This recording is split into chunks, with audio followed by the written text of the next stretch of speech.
Uh,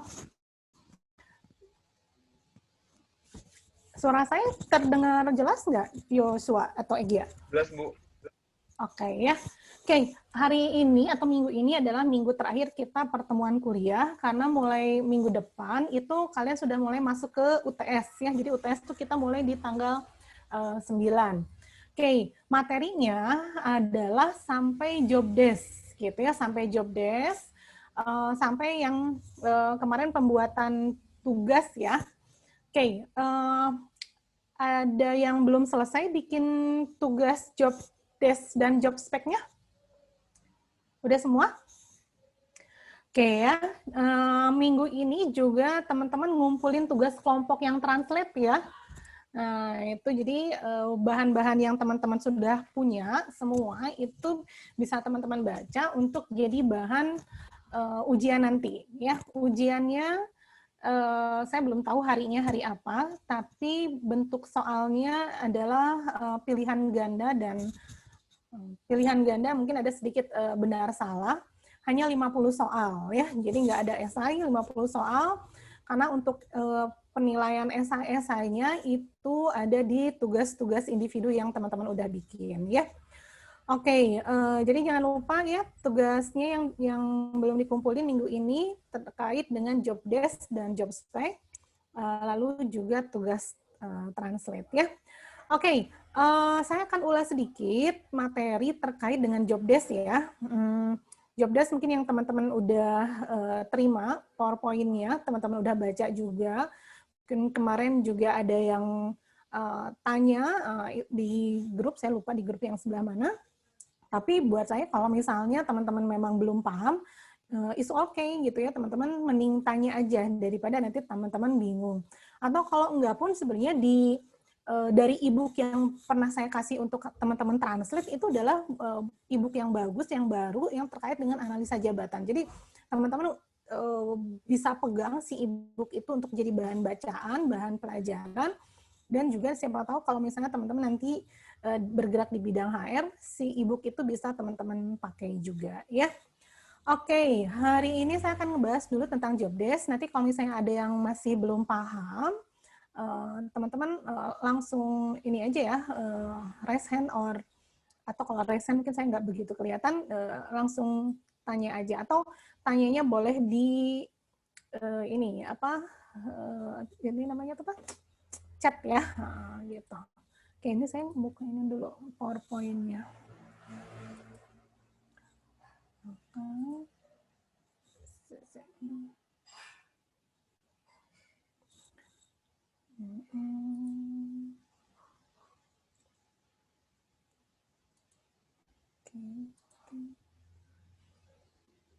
Ya.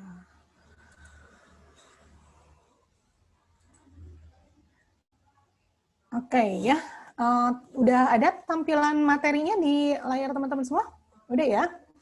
Oke, kita akan masuk dulu ke materi yang terkait dengan job desk ya. Oke, teman-teman sebenarnya udah baca apa itu job desk gitu ya. Job desk sebenarnya adalah satu pernyataan-pernyataan atau uraian-uraian pernyataan yang terkait dengan apa itu kewajiban, apa itu tanggung jawab, gimana, ngapain aja, pada kondisi kayak gimana, apa gitu ya, si pekerjaan atau si tugas dan tanggung jawab itu dilakukan ya.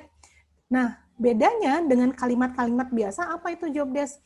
Job desk adalah pernyataannya kita susun sesuai dengan real yang ada gitu ya. Jadi kenapa si analisa jabatan itu harus benar-benar kita pastikan ketepatannya dengan di lapangan. Kenapa? Karena bisa jadi apa yang kita bayangkan dengan apa yang real terjadi di lapangan itu berbeda. Atau bisa jadi satu jabatan dengan jabatan yang lain, meskipun namanya sama, hanya beda instansi, itu bisa jadi berbeda, gitu ya.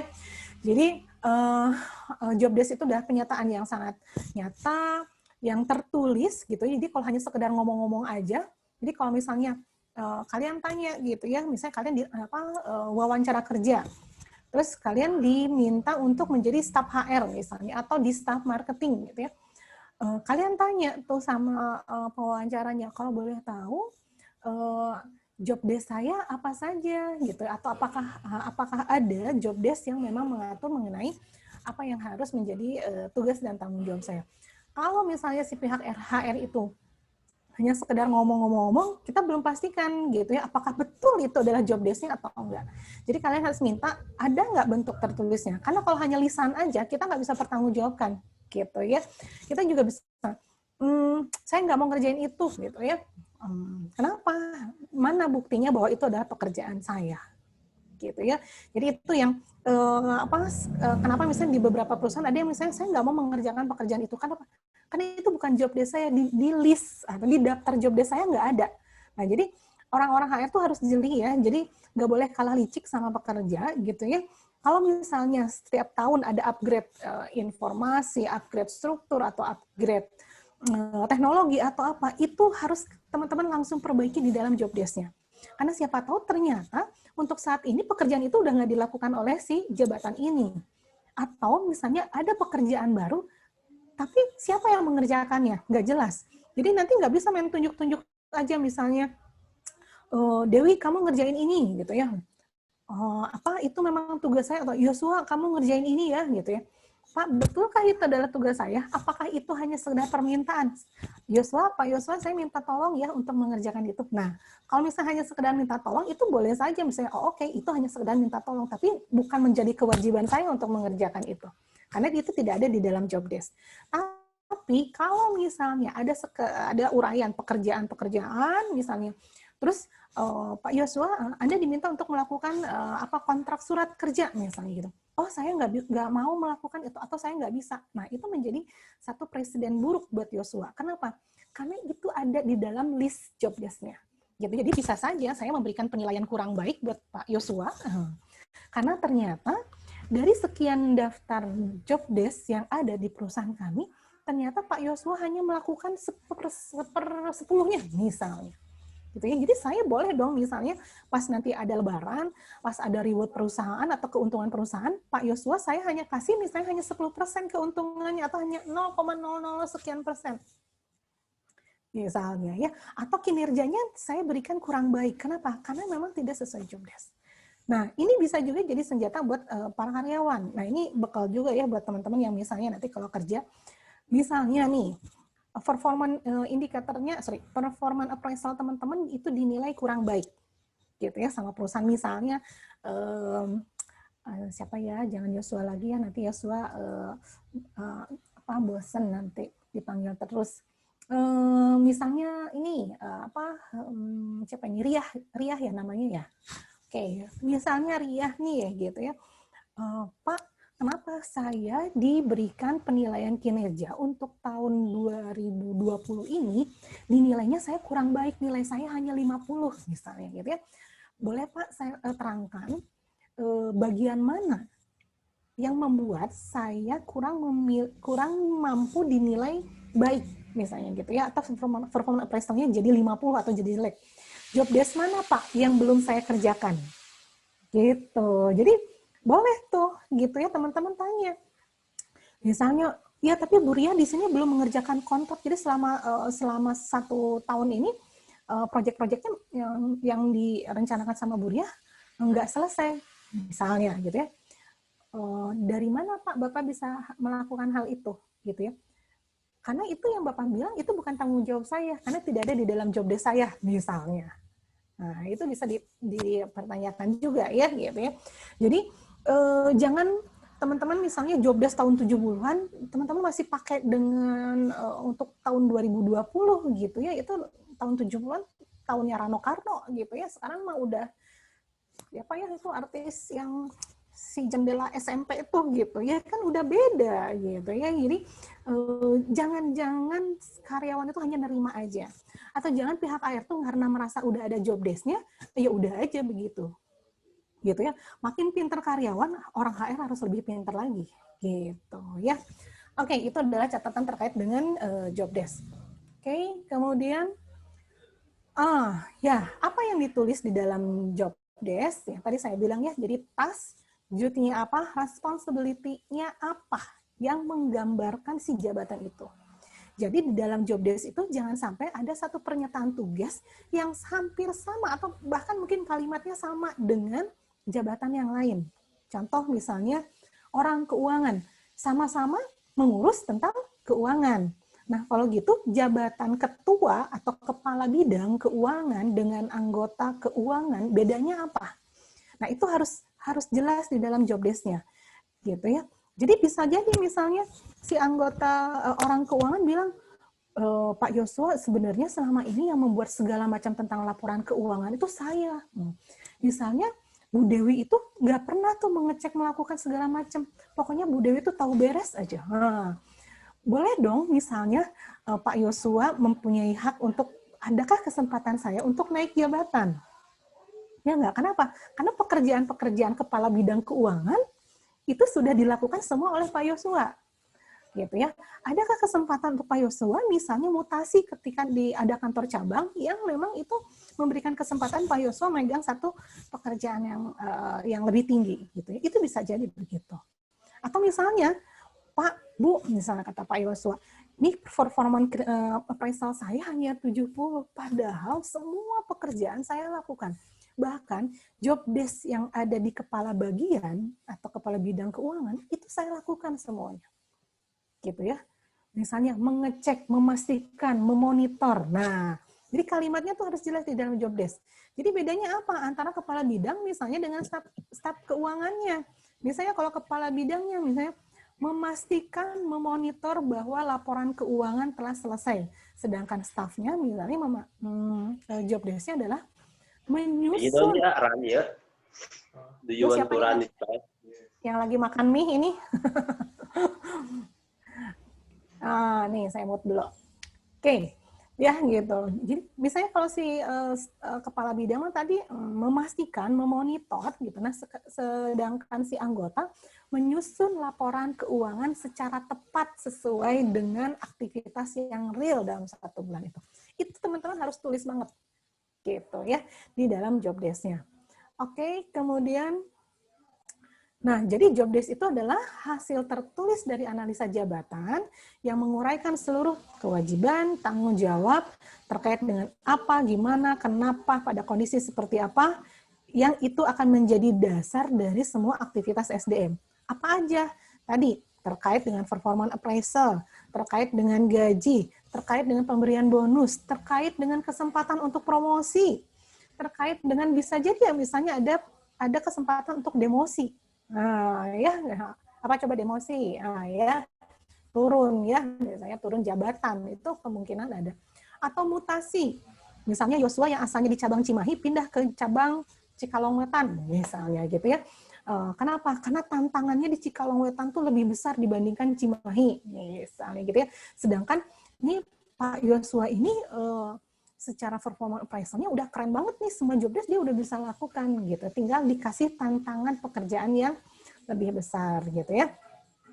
Oke, nah si job desk itu kan sebenarnya hasil dari kita melakukan analisa jabatan.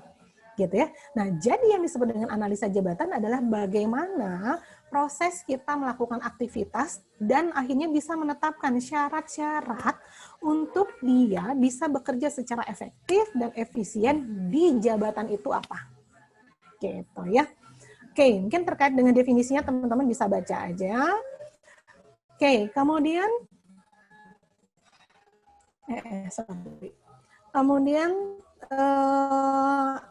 yang teman-teman bisa tulis di dalam uraian jabatan adalah gitu ya, identifikasi pekerjaan itu sebagai identitas. Kayak saya, nama saya siapa? Endah. Oh, itu jelas. Gitu ya. Oh, ini Endah. Gitu ya. Jadi job desk juga harus jelas, jangan job desk PT maju mundur gitu ya. Apa? Nggak bisa gitu. Atau job desk keuangan. Nggak bisa. Keuangan itu adalah bidang yang sangat besar. Gitu ya. Jadi sebutkan jabatannya. Staff kah, pengawas kah, supervisor kah, kepala, kedua, manajer atau apa. Ya, itu yang mengindikasikan adalah identifikasi dari pekerjaannya. Jadi namanya siapa, kedudukannya apa. Kemudian juga harus ada terkait dengan rangkuman pekerjaan. Rangkuman pekerjaan itu yang kayak gimana? Misalnya terkait dengan bidang keuangan. Nah, kalau gitu berarti bidang keuangan intinya ngapain aja sih si orang-orang yang ada di bidang keuangan? Pasti beda dong dengan kerjaan di bidang HR.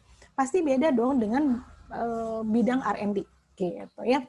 Kemudian di situ ada tugas-tugasnya apa?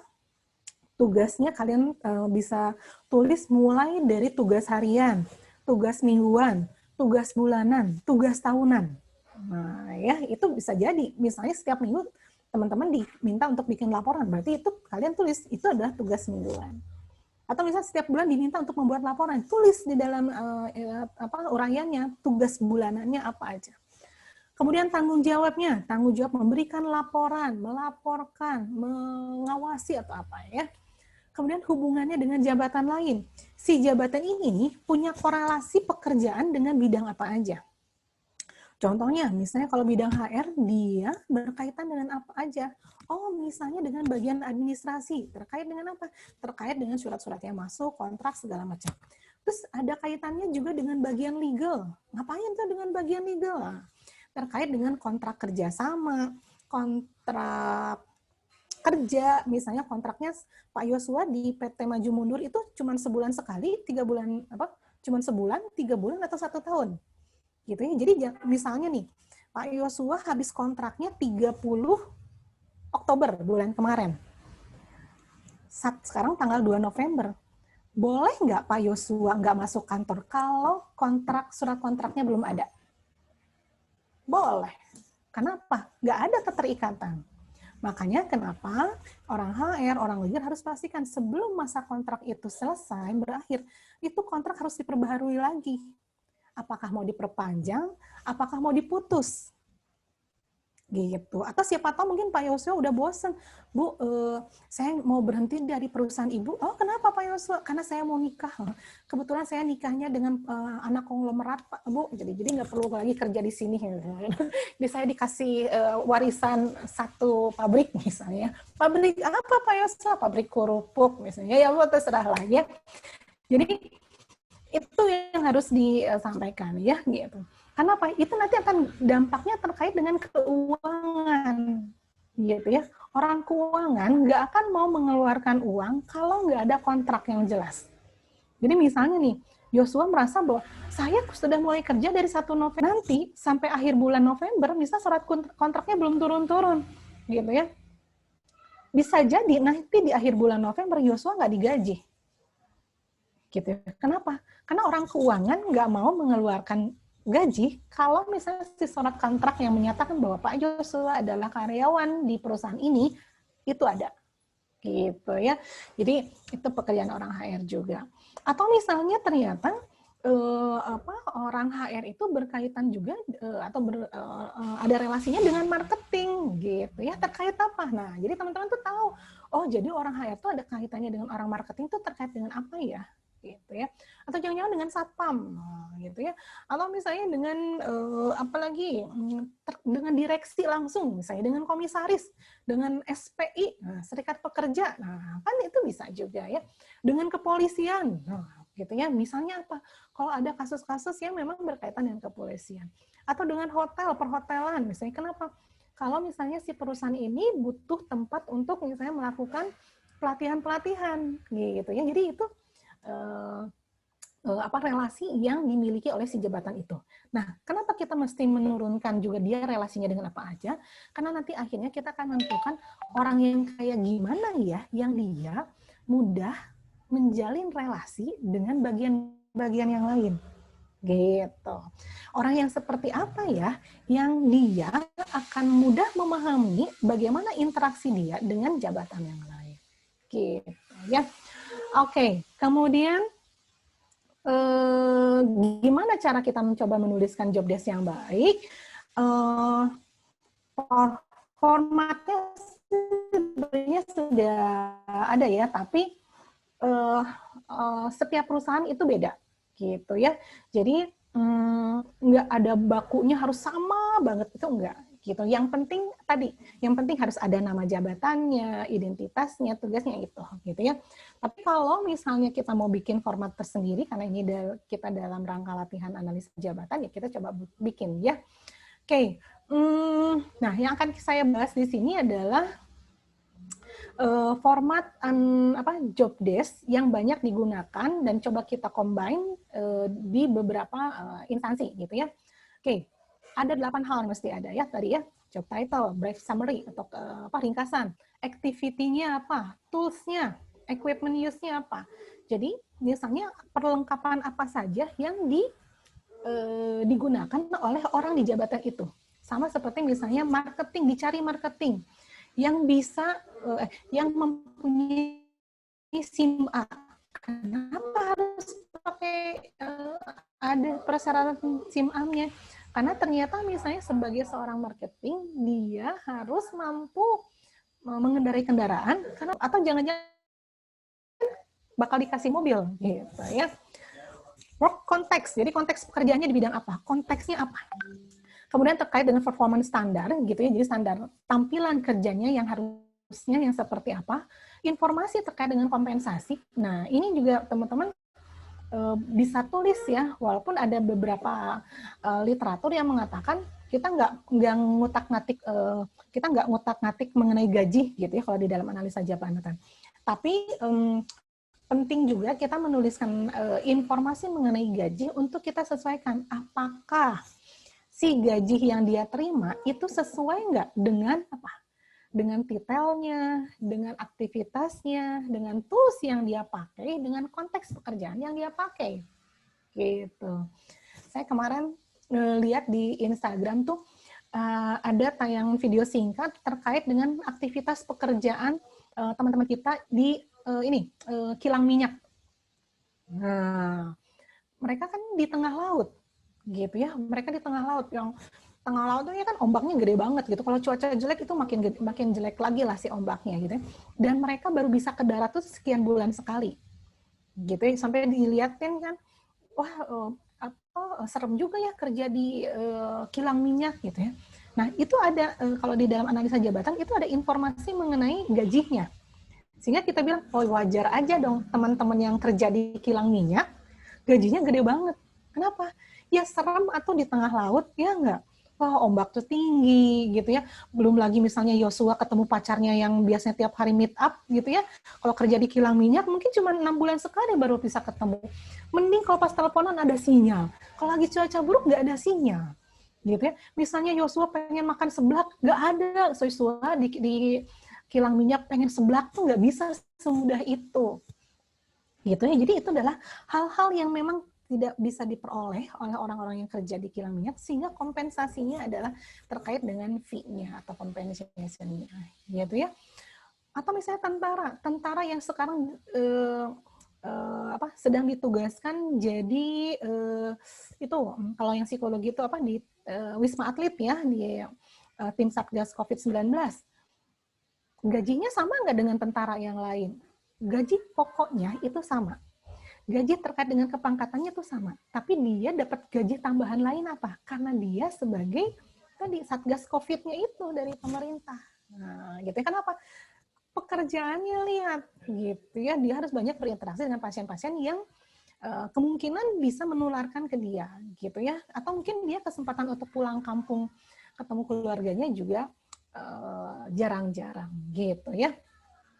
Oke, job title. Nah, penjelasannya tadi ya terkait dengan sifat pekerjaan, sehingga kita bisa membuat satu persepsi mengenai status pekerjaan dan berharganya satu pekerjaan itu, gitu ya. Titelnya, Yosua, kamu sebagai apa di PT Maju Mundur? Saya mah staff biasa. Saya sih staff, gitu ya. Akan beda ketika saya jadi manajer di sana, ya, walaupun ternyata manajernya nggak punya anak buah, gitu ya, karena ternyata di sana di perusahaan itu semua level jabatannya disebutnya manajer, gitu. Tapi orang-orang kan kerennya, wah hebat ya, Yosua udah manajer.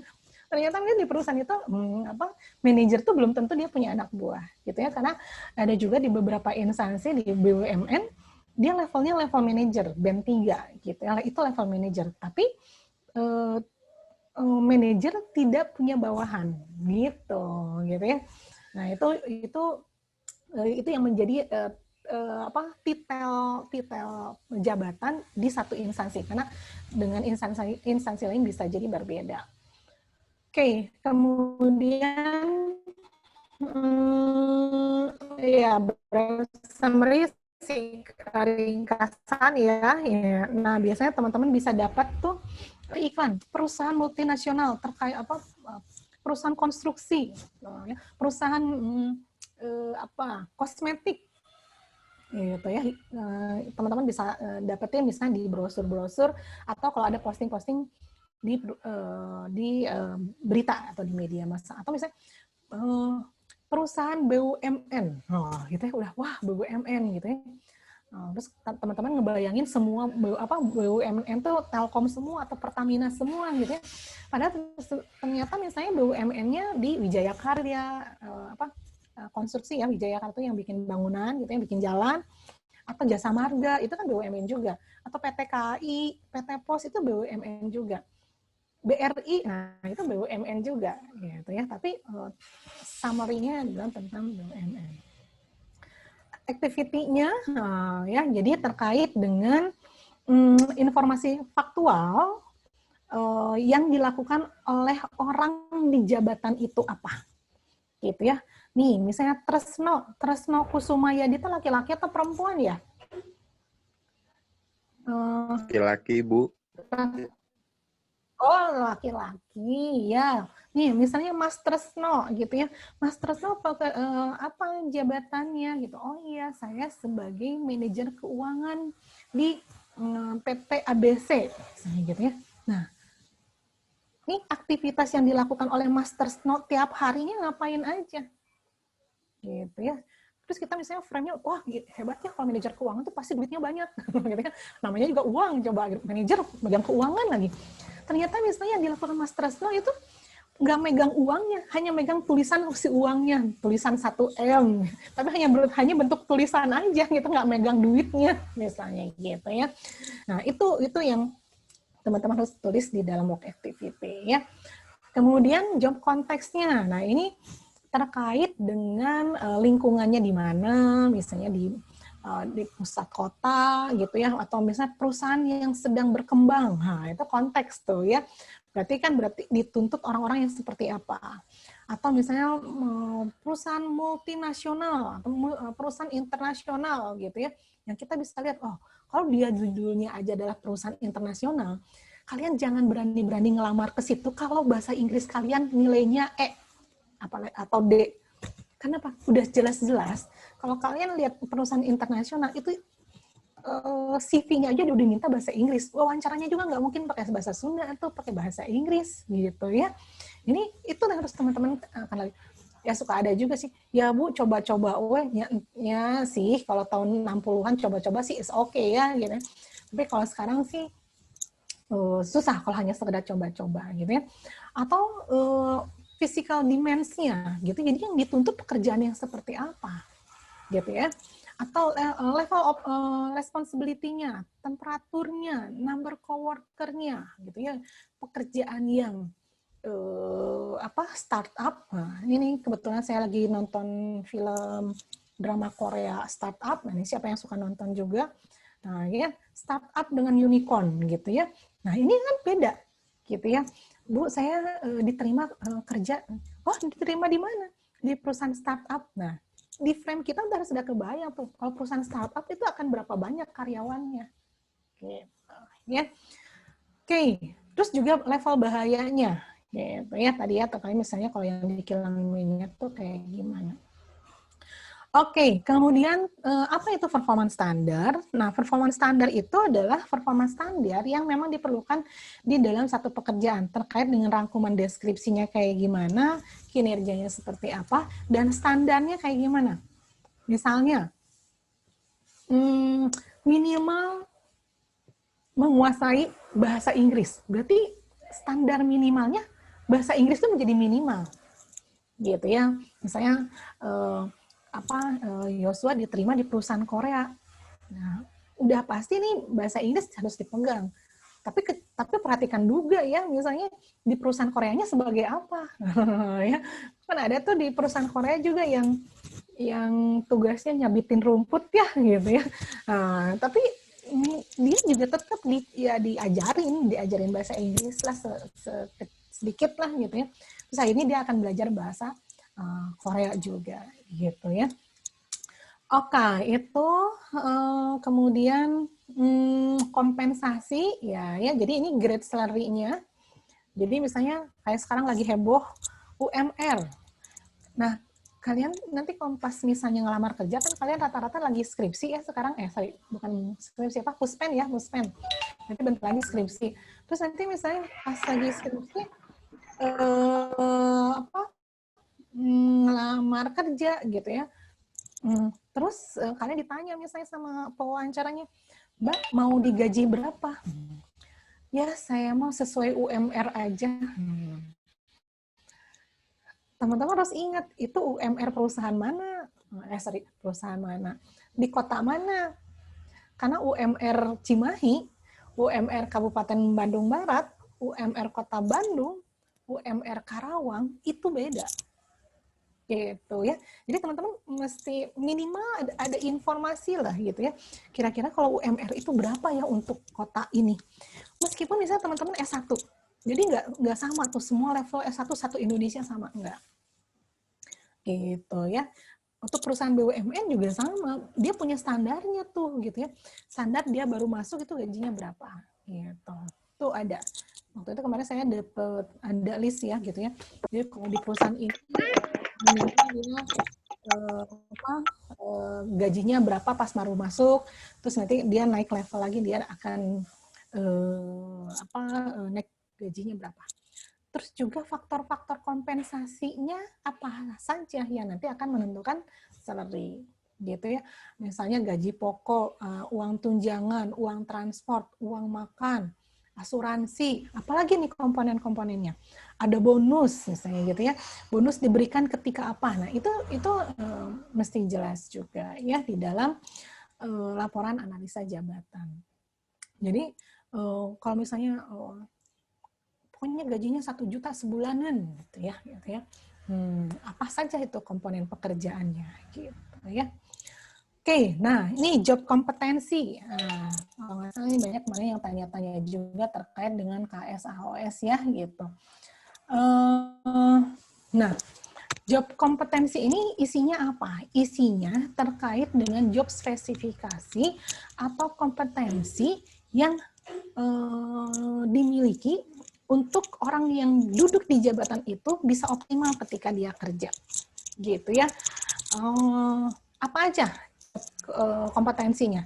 Knowledge-nya, skill-nya, ability-nya, dan other karakteristiknya, gitu ya. Disingkatnya KSAOS. Okay.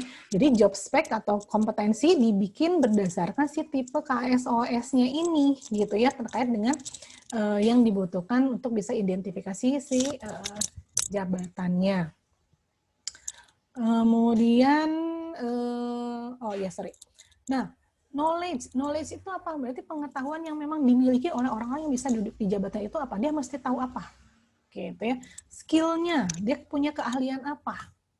Gitu ya, keahlian apa? Numeriknya atau apa? Misalnya atau berhitung dengan cepat, misalnya pakai tangan segala macam. Kemudian ability-nya, kemampuannya dia mampu seperti apa? Dan ada karakteristiknya itu bisa juga misalnya hal-hal karakteristik khusus yang memang diminta di jabatan itu. Misalnya ada karakteristiknya penampilan menarik. Nah, itu ada loh. Jadi saya beberapa kali sebulan kemarin bantu beberapa perusahaan gitu ya. Ada tuh satu kompetensi terakhir, misalnya kalau di 14 kompetensi, si kompetensi ke-15 adalah impact and influence. Gitu ya. Jadi impact-nya ketika kita ketemu sama orang ini kayak gimana? Meyakinkan nggak sih orangnya? Jadi saya begitu saya lihat muka Yosua kayak gini gitu ya, ini Yosua meyakinkan nggak ya kalau kita terima di perusahaan kita? Gitu ya. Misalnya rambutnya tuh acak-acakan gitu ya. Terus pas lagi wawancara tuh kikian terus gitunya garuk-garuk terus murudul gitunya si ketombena, aduh kan nggak impact banget ya gitu ya. Nah itu bisa jadi dia nggak dapet tuh si kompetensi itu ya akhirnya kita nggak terima. Gitu ya, seperti itu. Itu adalah karakteristik yang memang diminta untuk dia duduk di jabatan itu atau untuk perusahaan itu. Bisa jadi berbeda masing-masing perusahaan. Nah, berapa sering si job desk itu kita update, gitu ya? Prinsipnya adalah setiap ada perubahan yang signifikan yang berdampak ke perusahaan itu mesti kita evaluasi si job desk-nya, gitu ya. Ini penelitian dari Vincent tahun 2007 dia ngebandingin tuh gitu ya, job desk setelah 1 tahun 92% job desk yang lama dan baru tuh masih sama, tapi turun 54% setelah 10 tahun gitu ya. Jadi misalnya kalau baru kemarin terus nggak ada perubahan yang signifikan ke perusahaan, terus tidak ada pergolakan politik atau ekonomi segala macam, kita masih bisa pakai tuh si job desk yang tahun lalu, gitu ya. Tapi kalau misalnya tahun lalu dibikin job desk, tapi tahun ini kita perusahaan kita dibeli sama perusahaan asing, gitu ya. Nah itu bisa jadi si uraian pekerjaannya berbeda dan kita perlu evaluasi dan mungkin revisi atau bisa jadi mungkin sama. Gitu ya. Oke, kemudian terkait dengan kompleksitas pekerjaannya gitu ya. Ya mungkin semakin sekarang semakin kompleks. Contoh misalnya tuntutan polisi tahun 20 tahun yang lalu dengan sekarang itu beda. Gitu ya. Atau misalnya kebetulan tadi pagi saya baru datang dari satu bank gitu ya. Dulu tuntutan pekerjaan satuan pengamanan atau satpam gitu ya, itu kan dipilihnya tuh yang badannya sangar-sangar gitu. Nih mukanya Yosua dicocok nih jadi satpam nih gitu ya, mukanya sangar nih gitu ya. Yosua kamu orang mana sih? Orang Medan, orang Jawa nih Yosua Dwi Nugroho. Orang Jawa, Bu. Kebumen. Berarti Kebumen. Berarti satu keluarga sama Tresno tadi. Ya, misalnya kalau dulu atau 20 tahun yang lalu kita mikir kalau satuan pengamanan atau satpam itu mukanya masih sangar-sangar, mukanya serem-serem gitu ya. Biar apa? Biar nakut-nakutin penjahat gitu ya. Karena tugasnya cuma menghalau aja si penjahat. Tapi kalian lihat deh sekarang gitu ya, apalagi misalnya si satpamnya ditempatkan di perusahaan yang summary-nya atau si konteksnya adalah terkait dengan pelayanan, perbankan lah misalnya. Kalian pernah nggak lihat ya sekarang gitu ya, satpam bank mukanya tuh sangar gitu ya, kumisnya kayak inspektur Pijai gitu ya, yang kumisnya baplang segala macam gitu ya. Kenapa begitu? Gitu ya, karena perbankan itu berada di wilayah jasa perbankan, jasa pelayanan. Sehingga dia harus memberikan pelayanan buat nasabah. Justru bukan dia menghalau orang, justru bagaimana dia mengajak orang. Jadi kalian bisa temukan tuh satpam di perbankan itu keren-keren gitu ya, ganteng-ganteng gitu ya. Kenapa? Karena memang dilihatnya adalah harus yang eye-catching, yang menarik, dan itu memang menjadi standar other karakteristiknya gitu ya. Kemarin saya baca ya, kalau di India, jadi gara-gara ngomongin tadi inspektur Vijay sih jadi inget lagi. Di India itu gaji polisi berkumis dan tidak berkumis itu beda. Jadi kalau Tresno, nah ini saya nggak lihat tuh muka Tresno punya kumis atau enggak gitu ya. Nah, ini kalau perempuan udah jelas nggak ada kumisnya. Kalau misalnya nih ini Dadi senyum terus nih fotonya. Nah, kalau di India polisi yang memelihara kumis gitu ya itu memiliki lebih tinggi 50 si gajinya dibandingkan polisi yang nggak punya kumis dengan level jabatan yang sama gitu. Jadi kenapa akhirnya di India polisi-polisi pada pakai kumis gitu ya. Nah, kenapa sampai misalnya kok gajinya jadi lebih tinggi 50 kalau nggak salah gitu ya di India. Karena di India masih menganutnya adalah polisi itu harus disegani sama orang. Gitu ya. Polisi itu harus disegani orang tuh bakal takut sama polisi. Jadi butuh yang mukanya sangar, mukanya gitu ya. Kalau pakai kumis tuh kan lebih maco gitu ya. Itu yang cari gitu. Tapi kan itu di India. Nah, di Indonesia sendiri gimana gitu ya? Kalau di Indonesia sendiri sekarang udah mulai berbeda tuh. Kalian misalnya kalau punya saudara yang kerjanya polisi di tim Sabara misalnya gitu ya, itu akan dilihat tuh tampilannya beda banget Gitu ya. Kenapa? Karena dia banyak berinteraksi dengan masyarakat, sehingga justru harus dicari polisi yang akan dengan mudah berinteraksi dengan masyarakat. Nah, ini di layar teman-teman, itu adalah salah satu contoh. Ini kecil banget ya. Saya juga gimana ya caranya kalau biar hurufnya kegedean. Ini salah satu contoh uraian job desk. Jadi ada job summary-nya, work activity-nya, gitu. Ini kalau saya baca ini ya, job summary-nya. Under the general supervision of the office manager. Work activities-nya, the work activities of the bookkeeper, gitu ya, are divided into 7 main functional area. Apa aja work activity-nya? Oh, ternyata dia punya beberapa area tuh terkait dengan accounting activity, ada aktivitas clerical activity, ada teller activity, ada share draft activity, gitu ya. Jadi aktivitasnya bisa beragam. Nah, ini ada collection activity. Oh, jadi banyak ya ternyata, gitu ya. Oke, tools dan equipment use-nya. Oh, di sini dia pakai apa aja? Pakai komputer, pakai printer, pakai credit history mesin, gitu ya. Kemudian motor vehicle, kemudian fotokopi. Nah, berarti ini orang yang duduk di jabatan ini harus mahir nih menggunakan si tools ini, gitu. Jadi nggak mungkin minta tolong karena dia harus melakukan hal tersebut, gitu ya. Example lagi, gitu ya. Nah, job konteksnya, the bookkeeper spend the majority of time making entries in and balancing journal and ledger. Work performance-nya kayak gimana, gitu ya. Maintain neat and accurate record, gitu ya. Atau meet all deadlines, gitu ya.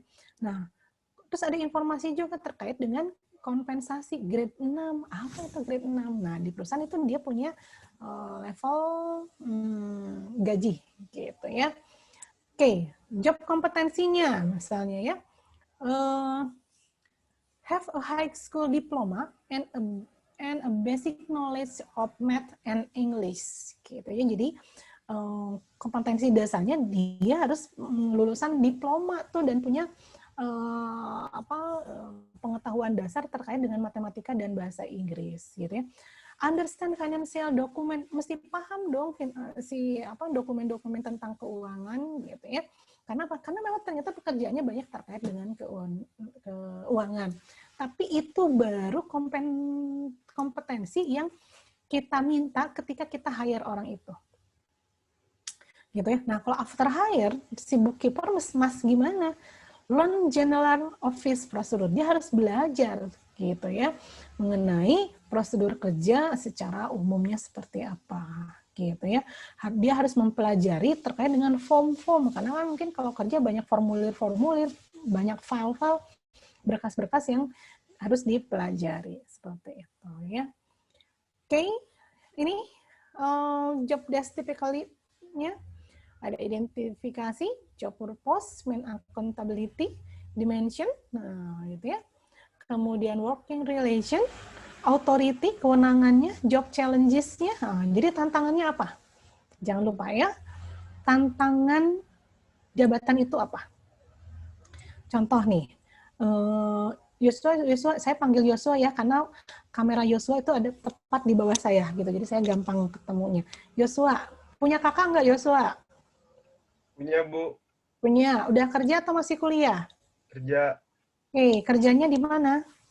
Di TNI, Bu. Oke, TNI. Di apa? Kesatuan apa? Penerbang, Bu. Oh, penerbang ya. Angkatan Darat? Angkatan Udara, Bu. Angkatan Udara, oke. Apa challenge-nya si kakak kamu itu di pekerjaannya saat ini? Ini sih, Bu, berkaitan dengan protokol kesehatan, kan yang bersangkutan penerbang VVIP Presiden. Jadi bagaimana challenging soal protokol kesehatan, terus kesiagaan dikala Presiden mau ke kiri, ke kanan, ya harus sudah ready gitu. Ya, itu challenge-nya juga. nggak semua orang siap ya, misalnya jam 1 pagi gitu ya, Ya, kayak tiba-tiba ya gitu kan, jam 1 pagi, minta follow kayak gitu. mau berangkat sekarang gitu. Duh Pak, ntar dulu Pak, cuci muka dulu. Nggak ada tuh kata cuci muka dulu gitu. Atau Pak, belum sarapan, nggak ada. Atau Pak, bisa besok pagi aja nggak bisa. Itu adalah challenge-nya. Nggak semua orang bisa melakukan hal itu. Gitu ya. Terus juga challenge-nya kan ketika mengendarai kendaraan, si pesawat itu beda tantangannya ketika penumpang yang dibawanya siapa. Benar nggak, Yos? Iya, Bu. Itu sangat hati-hati sekali, Bu. Iya dong. Beda, bawa pasukan sama bawa presiden tuh beda sekali. Ya, Bu. Nah, itu. Gitu ya. Jadi, walaupun misalnya sama-sama pilot gitu ya, bawa penerbang, tapi beda challenge-nya. Kenapa? Siapa penumpang yang dibawanya? Gitu ya. Semakin mungkin dia punya powerful atau punya posisi, itu challenge-nya beda lagi. Atau misalnya kalau kita naik pesawat komersil gitu ya, pesawat umum. Terus pas take off sama landingnya, terus kita ngerasa suka bujuk-bujuk gitu ya, nggak smooth lah misalnya si pilotnya. Kita sebagai penumpang, itu enakannya pesawatnya, udah aja selesai, ya nggak? Gitu ya. Nah, kalau misalnya kakaknya Yosua nggak bisa kayak gitu ya Yosua ya. Ya, Bu, dimarahin komandan dulu, Bu. Iya, nggak boleh gitu kayak gitu. Itu ya, main seenaknya aja nggak bisa seperti itu. Nah, itu adalah challenge-nya. Jadi, kita bisa bayangkan job desk-nya itu akan berbeda. Walaupun misalnya pekerjaannya sama-sama penerbang. Gitu. Dia TNI-nya terutama misalnya ya, bukan di pesawat sipilnya, terus terutama juga dia bertanggung jawab harus membawa siapa. Gitu ya, itu adalah challenge-nya. Oke, kemudian job spec-nya. Nah, job spec-nya juga mesti diperhatikan gitu ya, atau tadi kompetensinya. Kompetensinya apa saja? Mungkin dia pas masuk ke sini harus punya jam terbang gitu kali ya. Yosua ya, kakaknya juga ya, pengalaman jam terbang sekian. Kemudian misalnya pernah mengikuti pelatihan ini atau minimal pernah membawa siapa sebelumnya, ya nggak ya? Jadi nggak mungkin misalnya kakaknya Yosua pengalaman membawa Bu Endah ke Cimahi nggak penting banget gitu ya, karena terlalu jomplang gitu antara pernah membawa Bu Endah ke Cimahi sama langsung membawa presiden misalnya gitu ya. Itu adalah kompetensinya. Kenapa? Dia dilatih untuk menghadapi tantangan pekerjaan yang berbeda. Gitu ya. Dan juga organizational structure. Nah, tadi ya organizational structure gitu ya. Ini kan kakaknya kan TNI, berarti kan pesawat yang dibawanya adalah pesawat TNI ya? Atau bukan ini ya, pesawat RI-01 itu yang Garuda itu? Heli, Bu. Heli Super Puma VVIP. Heli. Nah, gitu ya. Kita tahu heli itu akan digunakan pada saat-saat seperti apa. Gitu ya. Nah, itu kan menjadi khas lagi. Wah, itu job desk-nya bisa dapat atau kakaknya kamu aja Yosua, kamu analisa kan job desk-nya gitu ya, kamu tulis tuh udah kamu tinggal wawancara kakak kamu tinggal tulis tuh ya, analisa jabatannya ya. Oke, nah ini saya kasih lihat lagi salah satu contoh gitu ya, si job identifikasinya ada title, holder, name of department, dan report tuh. Nah ini contoh aja ya, misalnya job-nya apa, departemennya apa, job holder-nya siapa, dia harus bertanggung jawab terhadap siapa, gitu. Oke, job purpose. Nah, ini buat teman-teman mungkin yang ada yang kesulitan cara bikin job purpose tuh apa? Itu jelas tujuan pekerjaan itu adalah kata kerja ya, kata kerja. Kata kerja, objeknya apa, resultnya apa, atau outputnya apa, gitu ya. Dan kita bikin dengan kalimat yang singkat, jangan panjang-panjang, gitu ya. Oke, kemudian menjelaskan juga unique contribution to organization, gitu. Jadi kontribusi yang khas yang dipunya oleh si jabatan itu apa. Kayak tadi misalnya kalau kakaknya Joshua jadi penerbang, jadi kontribusi dianya apa, gitu ya. Bagian ngisi bahan bakarnya atau apa. Nah, kan itu beda, gitu ya. Oke, itu tentang job purpose. Kemudian biasanya kita tanya apa aja. Kalau misalnya kalian wawancara atau analisa jabatan, apa sih yang dilakukan, gitu ya? Itu untuk dapetin jawaban action verb-nya. Apa sih dampak yang diperoleh atau dihasilkan dari aktivitas itu? Kenapa sih harus melakukan aktivitas itu? Gitu ya. Itu 3 komponen pertanyaan yang bisa teman-teman tanya. Oke, contoh lagi nih. Job title-nya Human Resource Manager, gitu ya. Job purpose statement-nya memformulasikan, mendevelop, mengimplementasikan terkait apa? HR policy, prosedur, kemudian reward, to support organizational goal strategies. Nah, apa yang mesti kita perhatikan? Must be specific to one job only. Jadi harus spesifik yang memang khas untuk si jabatan itu. Jadi si job title, job purpose statement-nya harus berbeda untuk jabatan-jabatan yang lainnya. Gitu ya. Kalau misalnya sama, ya tadi saya bilang misalnya orang-orang keuangan, temukan dia orang keuangannya bagian apa?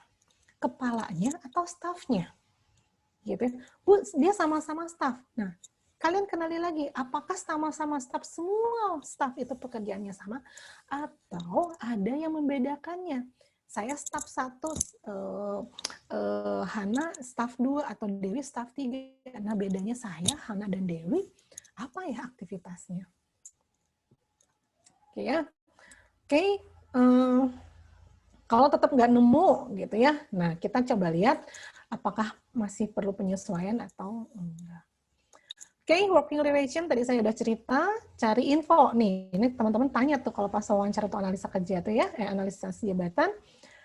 Nama posisinya, korelasinya dengan apa saja, dengan jabatan siapa aja. Seberapa sering, misalnya. Oh, Bu Enda sebagai dosen, working relation-nya dengan satpam. Misalnya. Seberapa sering saya berinteraksi dengan satpam? Apakah hanya pas keluar masuk Unjani saja, misalnya? Nah, sehingga apakah itu dibilang working relation? Gitu ya. Jadi, bukan hanya sekedar bertemunya saja. Gitu. Tapi memang ada relasi pekerjaan yang dikaitkan dengan si jabatan-jabatan itu. Oke, nah ini contohnya lagi teman-teman bisa lihat apa yang dilakukan, nah ya, terus dampaknya, HR policy and procedure, kenapa? To ensure effective selection, memastikan misalnya seleksi itu berjalan dengan lancar, mendevelop dan mengembangkan si employee, misalnya gitu ya. Authority. Nah, authority itu adalah kewenangan. Setiap jabatan itu kalian cek dia punya kewenangan atau enggak, sejauh mana. Gitu ya, yang artinya dia bisa mengambil tindakan tanpa harus berkonsultasi dulu. Tanpa dia harus nunggu disuruh. Kewenangan saya adalah membuang sampah misalnya gitu ya. Jadi kalau saya mau buang sampah, saya nggak usah lapor gitu ke kepala, Pak. Saya mau buang sampah dulu gitu ya. Mau buang sampah gitu ya. Kenapa? Karena itu adalah kewenangan saya, Kak. Kewenangan saya adalah membuang sampah yang ada di ruangan kerja, misalnya ya, di satu ruangan besar gitu.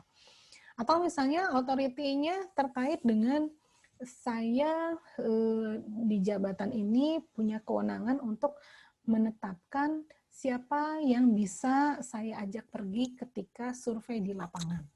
Gitu ya, misalnya orang marketing itu rokok misalnya ya gitu ya, yang suka jalan-jalan gitu, dia bisa mengatakan oh hari ini saya mau bawa Dewi atau saya mau bawa Ria atau siapa gitu.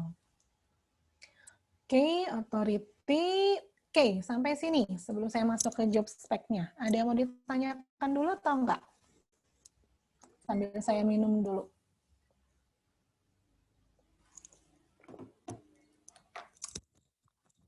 Nggak ada? Belum? Oke. Oke. Kita masuk ke ini ya. Sebentar saya close satu. Oh ya, sip. Job spec. Nah, job spec oh ini. Oke. Job spec atau kita untuk tahun ini sekarang disebutnya adalah job kompetensi ya. Kompetensi jabatannya apa aja. Slide-nya belum muncul ya. Slide-nya udah muncul belum? Oh ya, oke udah. Oke. Iya. Tadi kita udah bahas tentang si job desk ya, gitu. Job desk, kemudian sekarang kita masuk ke job spec. Apa itu job spec? Itu penguraian kualifikasi individu yang diperlukan untuk dia bisa melaksanakan kewajiban atau tanggung jawab satu jabatan, baik itu secara fisik maupun psikis, gitu ya. Dan si kualifikasi individu ini menjadi patokan di dalam proses seleksi. Jadi jangan sampai misalnya kita menseleksi orang tanpa kita tahu kita mencari orang yang kayak gimana. Atau kita mau mencari orang tanpa kita tahu kita akan rekrut orang ini untuk jabatan apa. Gitu ya, pokoknya waktu itu kalau nggak salah ada tuh mahasiswa yang WA saya, Bu, saya diminta oleh saudara saya untuk wawancara seleksi karyawan baru, Bu, untuk satu kafe lah gitu ya. Saya bilang tuh, oh oke, bagus dong. Gitu. Terus, iya Bu, saya mau tanya panduan wawancaranya seperti ini nggak? Waktu itu saya tanyanya gini, ini untuk jabatan apa? Gitu. Untuk jabatan apa? Terus cirinya atau karakteristik orangnya yang kayak gimana? Gitu ya. Waktu itu buat bartender ya, kalau nggak salah buat bartender. Saya bilang tuh, wah kalau buat bartender. Apa itu teh? Barista. Barista. Aduh, ini pintar. Kenapa ya barista? Bartender mah ini banget ya. Barista. Nah, buat barista. Kan bayangan saya kalau kita mau cari barista, berarti yang paling penting dia harus jago dong. Ya nggak sih? Jago untuk ngolah si kopinya. Dia harus tahu macam-macam kopi. Kalau saya ngelihat kopi Robusta, Arabica, kopi Medan, kopi Aceh, kopi Belitung, sama semua biji kopi. Gitu ya, nggak ada bedanya buat saya. Kalau saya ditanya sama Pak Yoga, teh enakan kopi yang mana? Saya bilang tuh, selama kopi itu rasanya manis, buat saya itu enak. Selama kopinya rasanya pahit, buat saya itu nggak enak. Udah, selesai. Tapi kan barista beda, nggak gitu. Gitu ya. Kalau misalnya Ajeng, saya pesan kopi Arabica, oh dia harus, tapi bahkan mungkin si barista ini harus nih Ajeng tuh tampilannya begini. Sehingga kayaknya kopinya dengan jenis yang kayak gini nih, yang cocok. Gitu, ya itu barista. Karena dulu pernah saya diundang juga tuh sama dosen saya gitu ya, diundang rapat di salah satu kafe kopi lah gitu. Ternyata si kafe kopinya tuh yang datangnya tuh ini ekspatriat semua gitu ya. Terus saya bukan penikmat kopi gitu ya, terus saya baru pertama kali ke sana, terus saya ditanya kan sama si baristanya, Mbak mau kopi apa? Dikasih daftar menu aja saya nggak ngerti isinya apa, semuanya judulnya belakangnya kopi gitu ya. Jadi bedanya apa gitu ya? Kata dosen saya, Mbak Endah, ini yang ini tuh enak, ini gini. Saya iya aja kan gitu kan, masa nggak menanggapi ya kan dosen gitu ya. Terus kata dosen saya yang satu lagi, nah yang ini nih coba deh pakai ini nih. Kemarin saya nyobainnya tuh enak banget. Saya sebagai orang yang nggak tahu sama sekali kopi kan bingung ya. Akhirnya saya tanya sama barisannya, Mas, menurut Mas kopi apa yang cocok buat saya? Terus dia nanya si barisannya, Mbak suka kopi atau enggak? Saya bukan penikmat kopi, tapi kalau sekalinya saya minum kopi ya udah gitu. Tapi buat saya nggak peduli itu merek apa. Selama itu manis buat saya oke. Suka yang tajam atau enggak? Wah tajam apaan? Emang jarum gitu. Oh ya rasanya gitu ya, ditanya sampai gitu. Sampai dia bilang, punya ini enggak? Dia nanya tuh gitu. Mbak atau apa gitu. Terus dia bilang, oh kalau menurut saya Mbak tuh cocoknya agak di light gitu, katanya agak ringan, terus agak gini. Pokoknya dia ngomongnya agak-agak bahasa kopi lah gitu ya. Terus saya cuma bilang, pokoknya saya serahkan pilihan kopinya ke Mas Barista. Menurut saya terima aja deh gitu, tapi yang bikin kopi yang membuat saya suka dengan kopi itu. Saya cuma bilangnya gitu aja. Jadi yang bikin saya nggak kapok lah ceritanya. Yaudah dia bikinin tuh si kopinya gitu ya. Terus dia nanya waktu pas udah jadi, gimana Mbak, enak kan gitu ya. Nah, saya yakin kalau Mbak coba ini, Mbak pasti suka dengan kopinya gitu. Ya saya kan untuk menjaga perasaan seorang barista ya gitu ya di depan para tamu ya saya bilang aja enak banget gitu ya, walaupun sebenarnya dalam hati sama aja dengan kopi ABC gitu ya, tapi ya sudah gitu ya. Nah itu mungkin persepsi saya seorang barista itu begitu. Nah ketika saya dikonfirm lagi ke mahasiswa saya yang nge-WA saya waktu itu, ya berarti kayak gini dong si orang yang kita carinya gitu ya, cirinya gini-gini, kompetensinya gini. Terus dia confirm kan, Bu, kata bosnya yang kita cari yang nggak usah yang jago-jago amat kopi Bu, katanya, karena kalau yang itu bisa dilatih lah katanya gitu ya, karena si kafenya juga masih baru. Jadi yang gimana yang pengennya si bosnya gitu, saya tanya. Si bosnya pengennya orangnya yang menarik, tampilannya menarik, ramah, komunikatif, dan mau kerjasama. Jadi si level kemampuan baristanya nggak menjadi poin utama. gitu ya. Saya bilang oke, nah kalau gitu kamu tanya sama si bosnya, bos pengen punya baristanya yang kayak gimana orangnya dan kenapa, gitu ya. Terus dia waktu itu WA lagi saya, iya Bu, karena kan si baristanya tuh biar jadi teman ngobrol, nah, gitu ya, biar jadi teman ngobrol ini pengunjung pendatang gitu. Jadi membuat si pengunjung tuh tertarik terus untuk datang ke kafenya gitu ya. Nah itu kan jadi frame-nya berbeda lagi. Makanya teman-teman kalau misalnya nanti ada yang minta seperti itu, teman-teman tanya sama ownernya pengennya yang kayak gimana orangnya. Karena belum tentu frame kita itu sama dengan frame itu. Makanya kalau kalian diminta jadi konsultan untuk di perusahaan, kalian harus masuk menjadi orang di perusahaan itu. Bukan diterima jadi pegawainya, tapi misalnya kalian hayati, kalau saya di perusahaan itu, saya akan mencari orang yang seperti apa. Gitu. Kayak kemarin saya seleksi Bank Indonesia. Oh, Bank Indonesia lagi bukaan ya, lagi bukaan fresh graduate tuh gitu yang lulusan S1. Nah, di situ salah satu kompetensinya adalah tentang penampilan, tentang juga nilai-nilai legal tuh aturan gitu ya. Gitu ya. Kenapa? Karena buat orang-orang yang kerja di Bank Indonesia gitu ya, yang paling penting adalah terkait dengan dia harus pakem banget terhadap prosedur. Jadi kita harus cari orang yang memang dia tuh orangnya tuh lurus gitu, kayak gitulah gitu ya. Terus juga misalnya secara penampilannya seperti apa, terus harus punya ide briliannya seperti apa, terus ketertarikan terhadap finance-nya juga harus kuat gitu ya. Minimal walaupun bukan orang keuangan, tapi dia punya perhatian. Dan juga ada salah satu kompetensinya apa ya, saya agak lupa kemarin tuh gitu ya. Tapi yang memang dia terkait dengan hal-hal yang itu menjadi nilai-nilai perusahaan tersebut gitu ya. Oke, nah itu yang namanya job spec atau kompetensi. Job spec atau kompetensi adalah hal-hal informasi terkait personal, pengalaman, pendidikan. Gitu ya. Yang digunakan apa gitu ya, yang nanti akan digunakan ketika dia kerja gitu ya.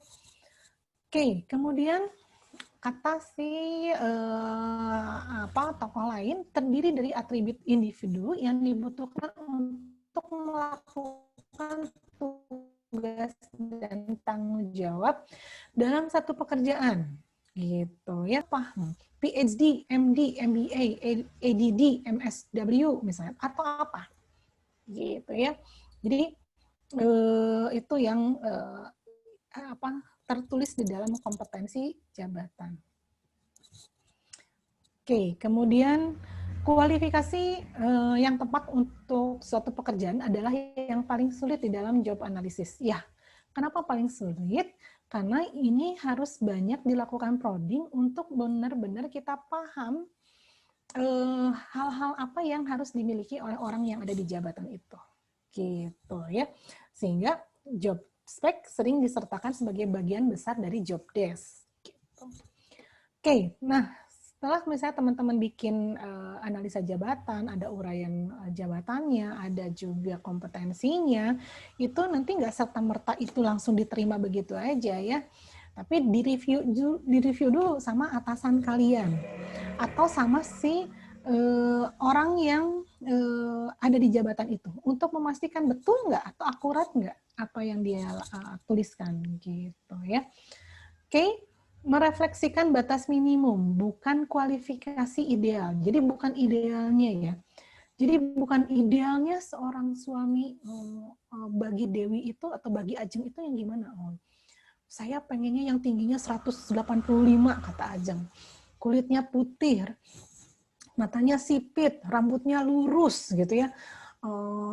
Apalagi misalnya gitu ya. Anak tunggal, terus pewaris tahta misalnya gitu ya, atau misalnya pendidikannya harus MBA atau apa ya, itu ideal atau minimal.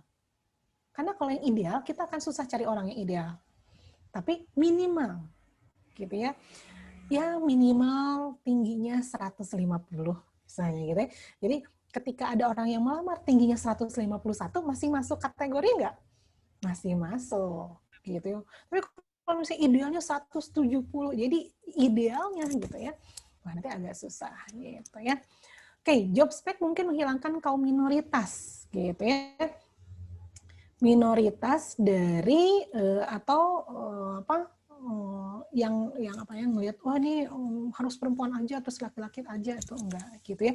Jadi job kompetensi atau job spesifikasi itu kita nggak main sara ya gitu ya. Misalnya khusus perempuan gitu ya, itu berarti ada pertimbangan tertentu, misalnya dari perusahaan memang harus perempuan kah misalnya atau laki-laki kah gitu ya, atau apa. Tapi di dalam kompetensi itu nggak ditulis mau laki-laki mau perempuan. Kalau buat zaman sekarang tuh sama gitu ya. Terus misalnya agama, kita udah nggak ngomongin lagi tentang agama, misalnya dicari yang agama Islam aja atau Kristen aja, itu enggak juga gitu ya. Jadi jadi justru kalau misalnya kita tulis di job spesifikasi ada terkait tadi ya, misalnya laki-laki Islam misalnya gitu ya, apalagi suku Batak misalnya gitu ya, itu kita akan kena pasal diskriminasi ya. Berarti ya udah, kalau misalnya gitu perusahaan Islam misalnya perusahaan Islam misalnya perusahaan agama misalnya, ya kalau misalnya kita udah ngelihat judulnya juga kan sebenarnya mungkin secara kasat mata udah lihat berarti yang diminta adalah yang agama tertentu misalnya gitu. Tapi itu bukan kompetensi gitu ya. Jadi kompetensi nggak ngomongin tentang hal-hal yang berbau dengan sara. Oke, biaya kompensasi akan meningkat karena kandidat ideal itu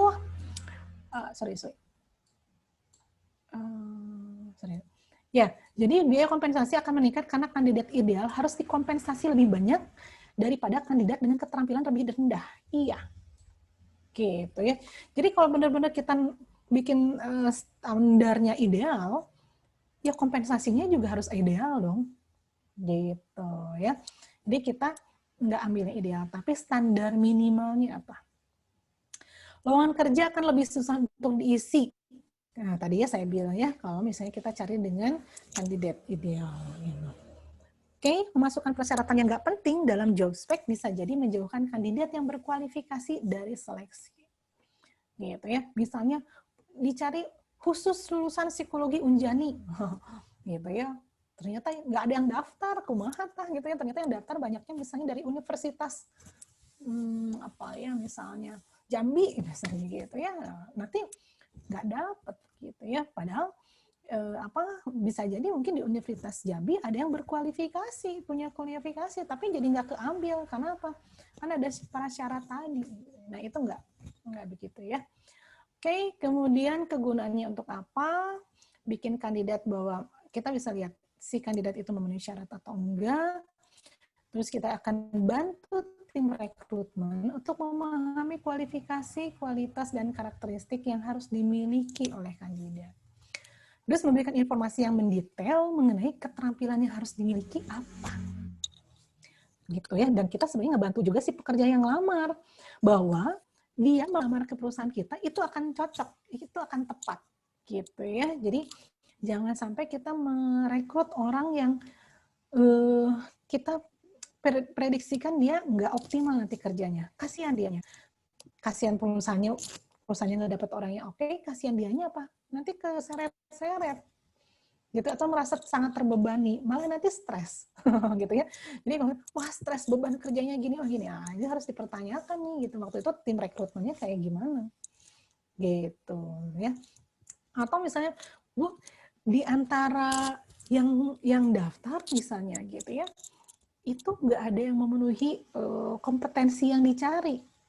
Nah, kalau misalnya kalian jadi tim rekrutmen, kalau gitu kalian jelaskan si orang ini masing-masing seperti apa, sehingga kalian nanti bisa menentukan di antara orang paling mendekati kriteria.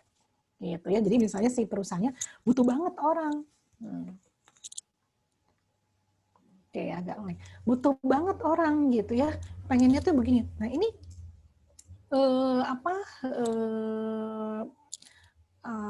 tadi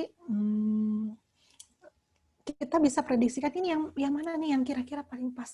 Si ini plus minusnya apa. Jadi nanti teman-teman yang rekrutmen itu bisa mendeskripsikan strength and weakness-nya. Jadi kekuatan Yosua itu ada di mana, kelemahan Yosua itu ada di mana. Kelebihan Ajeng ada di mana, kekurangan Ajeng ada di mana. Jadi nanti misalnya Ibu Dewi Ratna sebagai owner nanti tinggal milih. Mau Yosua dengan plusnya begini dan minusnya begini, atau Ajeng yang plusnya begini atau minusnya yang gini. Nah, gitu. Tapi biasanya perusahaan-perusahaan itu punya yang namanya mandatory. Mandatory itu apa? Mandatory itu adalah kompetensi wajib yang dimiliki, yang harus dimiliki oleh si karyawan. Gitu ya. Misalnya mandatorinya adalah kerjasama. Jadi kalau Yosua ternyata kemampuan kerjasamanya tuh rendah banget. Itu nggak bisa diterima. Meskipun kompetensi yang lainnya misalnya bagus. Kenapa? Karena si kompetensi utama ini yang harus dipunya. Jadi nanti tim teman-teman yang di rekrutmen atau job analis tuh mesti lihat tuh. Jadi yang paling penting yang mana nih? Gitu. Kayak tadi ya barista tadi. Ternyata saya pikir yang orang barista tuh harus pintar dalam ngolah kopi. Ternyata yang dicari bukan tentang ngolah kopi, yang penting orangnya komunikatif.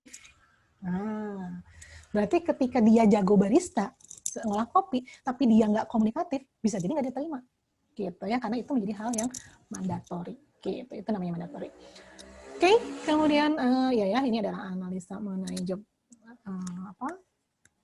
analis spesifikasi, knowledge, skill, ability, and other characteristic, quality of requirement of the person perform the job must possess.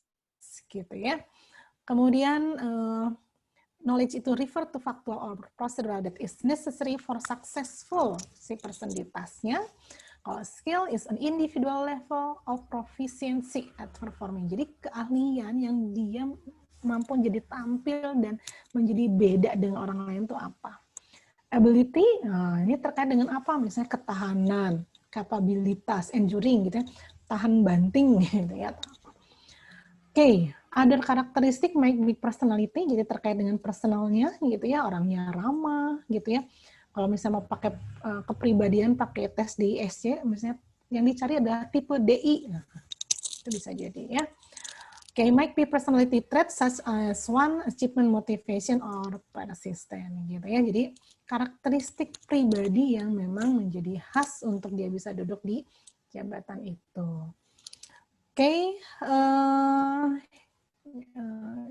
Oke, ini saya lewat. Knowledge. Nah, ini mungkin penjelasannya ya. Ada dua istilah dalam pengetahuan itu kata Landy. Ada actual oriented knowledge, knowledge how, prosedur. Nah, itu diperoleh tanpa bantuan langsung dari orang lain dan memungkinkan si orang itu mencapai tujuan personal. Sedangkan deklaratif itu memahami apa yang dibutuhkan untuk mengerjakan suatu tugas, mengetahui informasi mengenai pekerjaan atau tugas-tugas dalam pekerjaan. Ya, oke, knowledge ini pengetahuan atau yang itu diperoleh misalnya dari pendidikan formal atau dia udah ikutan sertifikasi tertentu gitu ya. Skill, nah ini keahlian yang dimiliki untuk dia bisa mengerjakan tugas, misalnya terlatih dalam hal mengerjakan apa gitu ya, kapasitasnya seperti apa, kemampuan tertentu misalnya bisa terkait dengan technical skill atau non technical skill ya. Keahlian bernegosiasi, kemampuan menyelesaikan konflik gitu ya, kemampuan mengambil keputusan dengan cepat, decisiveness misalnya gitu ya, atau problem solving gitu ya, katanya seperti apa itu skill. Kemudian ability itu ada yang terkait dengan kognitif, misalnya dicari IQ-nya berapa, atau physical ability-nya apa, sensory ability-nya. Nah, ya misalnya ada yang diminta tes buta warna, misalnya gitu ya. Nah, itu juga bisa jadi, atau misalnya tidak menggunakan kacamata. Ya. Kemudian psychomotor ability, nah ini fungsi fisik dari pergerakan disasosiasikan dengan koordinasi, kecepatan, reaction time. Jadi kemampuan bekerja dengan cepat. Jadi orangnya cepatan, atau misalnya kemampuan memahami instruksi dengan cepat. Gitu, itu juga bisa ability ya. Oke, kalau ada karakteristik itu faktor personal, personality, kemauan, needs, motivasi gitu ya, atau pengalaman gitu ya, atau gelar tertentu misalnya yang diminta, atau lisensi gitu ya, itu disebut dengan other karakteristik. Oke, kemudian si job spec ini ya ini job spec dari KSAO ya. Job spec ini pertama digunakan untuk seleksi karyawan dan kedua untuk pelatihan. Nah, ini yang saya bilang. Gitu ya, contohnya ability untuk apa? Mentor, coach, develop staff, build relationship, build teams, good work ethic. Nah, untuk ada karakteristiknya, nah skillnya misalnya terkait dengan strategic and critical thinking, performance management, project management, communication atau apa, gitu ya. Oke, ini salah satu contohnya. Ini teman-teman nanti boleh cari lagi ya yang terkait dengan skill. Itu hanya contoh aja. Nah, nih contohnya kalau tadi kakaknya Yosua itu kan TNI ya, penerbang ya. Nah, misalnya saya nulisnya adalah tugas polisi. Tugasnya salah satunya adalah menembak menggunakan pistol. Nah, kalau misalnya satu tugasnya menembak menggunakan pistol, berarti pengetahuan apa saja yang harus dimiliki oleh polisi? Oh, cara pegang pistol yang tepat tuh yang gimana? Kondisinya ya, kalau jarak nembak tuh dia harus bisa memprediksikan. Nih kalau saya nembak dari jarak sekian itu kira-kira akan meleset atau enggak? Gitu ya. Skill menembak dengan akurat, tepat gitu ya. Ability, kekuatan tangan, karena kan sekalinya kita narik pelatuk tuh itu ada hentakan ke belakang tuh. Gitu kita kuat enggak untuk megang itu ya. Steadiness, daya pandang, kemampuan memegang, menembak, menyasar dengan tepat. Atau misalnya punya sertifikasi memegang senjata. Nah, di kepolisian itu ada namanya tes psikotes untuk SENPI, senjata api. Jadi kalau polisi-polisi itu untuk dia bisa dapat bentar. Jadi kalau polisi-polisi itu untuk misalnya dia boleh nggak megang senjata, itu ada tesnya lagi. Jadi nanti dari kepolisian dikeluarkan surat memegang senjata. Jadi surat izin. Kenapa? Tersertifikasi. Jadi dites tuh. Jadi kalau polisi itu contohnya dia sekian tahun sekali itu ada uji latihan menembak lagi, gitu ya. Oke. Ya, ini salah satu penjelasan lainnya. Apa itu knowledge, skill, ability, and work values should anthropologists ideally develop. Ya, contohnya knowledge-nya, gitu ya, buat ahli antropologi itu ya, berarti pengetahuan terkait sosiologi, antropologi, kemampuan bahasa, histori atau apa. Skill-nya apa yang harus dimiliki oleh ahli ini? Ahli bicara apa? Pinter ngomong, speaking-nya, gitu ya. Active listening gitu ya. Terus dia berpikir kritis, reading comprehension. Jadi kalau baca tuh bukan hanya sekedar baca gitu, tapi memahami isi teksnya. Gitu ya. Work value-nya. Dia bisa bekerja secara independen. Jadi kalau di antara teman-teman di sini masih ada yang ayo antar ke WC, ngebring berlima ke WC gitu ya. Nah, itu bisa dipertanyakan tuh soal si independence-nya. Soal achievement-nya, nah ambisinya gimana? Ambisi keinginan untuk mencapai prestasinya seperti apa? Ability-nya, nah ini salah satu contoh aja ya. Jadi teman-teman bisa nurunin sendiri gitu ya. Terkait dengan knowledge, skill, ability others-nya. Oke, nah ini contoh lagi. Nah kalau lawyer itu pengacara ya, berarti pengetahuan yang harus dimiliki oleh seorang pengacara apa? Ya tentang pasal-pasal konstitusi itu. Ini Yosua nih kalau dari mukanya sih kayaknya ahli kode etik psikologi nih gitu ya. Nah berarti pengetahuan yang harus dimiliki oleh Yosua sebagai orang di majelis etik misalnya terkait dengan kode etik psikologi ya berarti pengetahuan terkait dengan pasal-pasal tuh gitu ya tentang kode etik tuh. Jadi nilai kode etiknya harus A tuh Yosua ya. Gitu. Jangan sampai nanti nggak tahu nanti pasal-pasalnya. Skillnya apa? Nah, si lawyer tuh skillnya apa? Writing clearly. Jadi kalau nulis tuh harus jelas, clear. Bukan hanya soal bentuk tulisannya ya, kan kalau nulisnya sekarang bisa diketik. Maksudnya adalah bagaimana menyampaikan apa yang akan kita sampaikan itu bisa lebih jelas. Kenapa? Kalau lawyer, sekali dia salah nulis, salah ngomong, itu bisa jadi delik aduan. Dia bisa jadi dikalahin sama pengacara yang lain. Ya enggak? Karena kemampuan pengacara di sini. Pemahaman dia tentang pasal-pasal, kemampuan dia menuliskan. Kalau lihat film-filmnya, pengacara-pengacara tuh kliennya aja bisa sampai setebel ini ya, menuliskan. Kalau kalian gitu ya disuruh bikin makalah aja juga sehalaman kayak bingung gitu ya. Bu nulis apa lagi ya? Ya segala macam tulis. Nah, kalau pengacara tuh itu writing clear. Jadi sampai menutup pertanyaan gitu ya. Sampai si hakim, si jaksa ataupun terdakwa ataupun klien itu merasa paham, nggak mesti ada yang dipertanyakan lagi. Ability-nya, nah, teman-teman lihat tuh kalau di film-film pengacara ya bagaimana dia berkomunikasi, bagaimana dia mempengaruhi si jaksa, bagaimana dia mempengaruhi hakim, bagaimana dia mengargumen si apa yang disampaikan oleh jaksa misalnya gitu ya. Itu adalah kemampuan komunikasi. Dan others-nya apa? Willingness to work long hours. Bisa jadi dia kerjanya terus-terusan berjam-jam. Gitu ya. Dan aduh lagi bosan pergi dulu gitu ya. Touring dulu, balik lagi. Enggak, karena mereka justru dibayarnya adalah per jam nanti per project hasilnya. Atau nurse, perawat. Pengetahuan yang harus dimiliki oleh seorang perawat adalah prosedur bedahnya. Nih, ini terutama kalau si perawat yang di bagian bedah ya atau bagian UGD gitu ya. Prosedurnya mesti tahu. Kalau kalian pernah antar saudara kalian misalnya yang dioperasi gitu ya, atau jangan operasi lah yang paling gampang, sunatan lah gitu ya. Kalian lihat itu guntingnya udah macam-macam, pisaunya udah macam-macam, ukuran jarumnya itu udah macam-macam. Ukuran benang itu udah semacam-macam. Gitu ya, kenapa? Dilihat dari anak sekian kulitnya sekian berarti pakai benang nomor 12 gitu ya. Itu kayak gitu.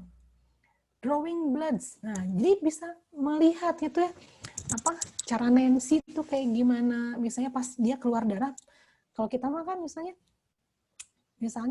Ajeng, Bu, saya izin nggak masuk, kenapa saya mimisan gitu. Terus kita mikirnya hanya kayak keluar darah. Itu seorang nurse, seorang perawat terus lihat keluar darahnya segimana, sebanyak apa, warnanya gimana, gitu ya. Itu salah satunya. Atau teacher. Nah, kalau kalian mau jadi teacher tuh berarti knowledge-nya yang harus dimiliki adalah learning principle. Saya pernah tuh untuk testing masuk salah satu perguruan tinggi negeri untuk jadi dosen di situ, yang dites pertama kali adalah learning principle, gitu ya. Cek penulisannya, terus bahkan saya di tesnya cara mengajar tuh seperti apa, gitu ya. Oke, nah ini contoh lagi, ini contoh aja ya. Ini tentang retail kasir, petugas kasir tuh. Nah, matematika dasar jelas lah ya, masa orang kasir nggak bisa ngitung ya, minimal mah bisa lah gitu ya, nggak sampai harus selalu pakai kalkulator gitu ya. Oke, nah ini knowledge-nya banyak, skill-nya, coordination, service orientation, karena apa? Karena dia terkait dengan retail kasir. Oke, ini contoh-contohnya aja gitu ya. Nah, si job kompetensi itu menjadi job requirement. Job requirement itu adalah mengenai profil pekerja gitu ya, yang memang akan kita minta untuk dia duduk di jabatan itu. Jadi yang dimintanya tuh gimana? Gitu ya. Oke, sampai sini ada yang mau tanya kah? Bu, saya mau nanya. Ya, sok. Kan kemarin yang disuruh buat KSAO ya, Bu ya. Nah, untuk menentukan skill sama ability-nya tuh kayak masih gimana ya, sering kebalik gitu loh, Bu. Soalnya kan tadi juga ada, Bu, yang contohnya apa sih yang komunikasi itu tuh bisa masuk ability, Sama yang tadi itu kalau nggak salah komunikasi itu yang lawyer. Terus ada lagi yang di apa sih itu masuknya ability kalau yang lawyer, yang communication tuh. Nah itu kan. Nah terus ada yang di yang slide awal tuh apa ya Bu tadi tuh? Itu masuk ke skill. Nah terus kebetulan tuh kan saya tuh ngambilnya pramugari kereta. Itu profesi teman saya. Pas ditanya tuh jadi bingung. Itu teh bukannya ability ya kata dia teh. Aku sedangkan sama saya tuh dimasukinnya ke skill gitu. Ability kamu apa kata aku teh gitu kan Bu. Itu kan udah tadi Cina. Itu mah skill jadi bingung gini Bu dia juga gitu. Ada Bu yang sebelum ini juga yang ada 4 yang gitu. ini. Yang 4 Bu. Bukan. Nah yang ini tuh di skill ada communication. Jadi bingung harus dibedainnya tuh apanya gitu. Ya, kalau kita balik lagi ke ini pengertiannya Ajeng gitu ya. Kalau ability adalah kemampuannya. Jadi kalau misalnya dirimu tadi pramugari kereta api, dia punya kemampuan untuk berkomunikasi atau enggak? Punya kan? Oke, punya. Tapi penekanannya untuk pramugari kereta api hanya sekedar dia bisa berkomunikasi atau komunikasi yang seperti apa yang memang dibutuhkan oleh pramugari, sama nggak dengan skill komunikasi yang dimiliki oleh pramugari kereta api itu bukan hanya sekedar mampu berkomunikasi gitu, tapi skill. Kalau gini Bu, contohnya kan saya tuh masukin skillnya tuh gini, berkomunikasi dengan baik secara internal maupun eksternal menggunakan bahasa Indonesia yang baik dan benar, sedangkan ability-nya itu, komunikasinya itu memberikan instruksi keadaan darurat dengan jelas. Kayak itu gimana? Oke, tadi mungkin diperjelas aja Ajeng, skillnya bukan hanya sekedar berkomunikasi menggunakan bahasa Indonesia yang baik dan benar gitu ya, tapi cara berkomunikasinya menggunakan pendekatan individual gitu. Kenapa? Karena pramugari kereta api dia bergerak di sektor pelayanan gitu, akan menjadi berbeda komunikasinya dengan satpam. Satpam dia diminta kemampuan berkomunikasi nggak? Mampu berkomunikasi, tapi butuh keahlian komunikasi yang seperti apa enggak? Iya Bu, kalau misalnya ada yang nanya tempat misalnya. Ya itu berarti kan pengetahuan tentang lokasi, knowledge nanti larinya, gitu. Jadi kalau ability itu hanya sekedar mampu melakukan komunikasi dengan baik dan benar. Kalau sampai situ saja itu menjadi ability. Tapi kalau misalnya justru di pramugari kereta api mungkin ada pelatihan, ya nggak? Saya nggak tahu ya. Mereka dikasih pelatihan nggak? Training ya. Dikasih pelatihan bagaimana cara berkomunikasi, ya nggak gitu ya? Bagaimana secara memberikan pelayanan. Karena apa? Itu adalah skill. Contoh misalnya pramugari kereta api yang ngomong-ngomong itu kan perhatian gitu ya kepada kereta tujuan Jakarta. Itu adalah bukan, saya mungkin nggak punya skill ngomong kayak begitu. Gitu. Kenapa? Saya ngomongnya naik turun misalnya gitu ya, terus tidak merdu gitu misalnya. Si Joshua aja, aduh Bu Enda ini nyanyi sama ngomong kayaknya sama aja gitu ya.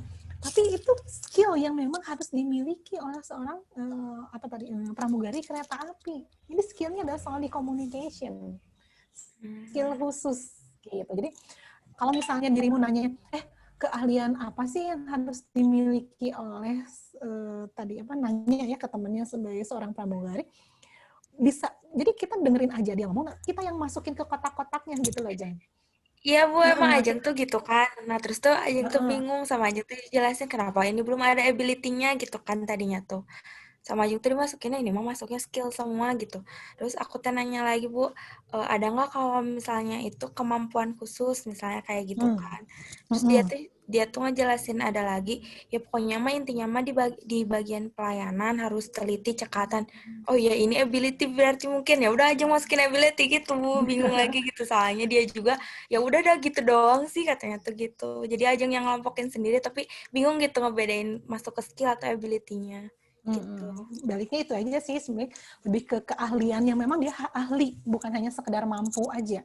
Kalau kita ngomongin mampu berkomunikasi, semua orang mampu, tapi ini nih si kemampuannya udah naik levelnya, udah ahli gitu ya.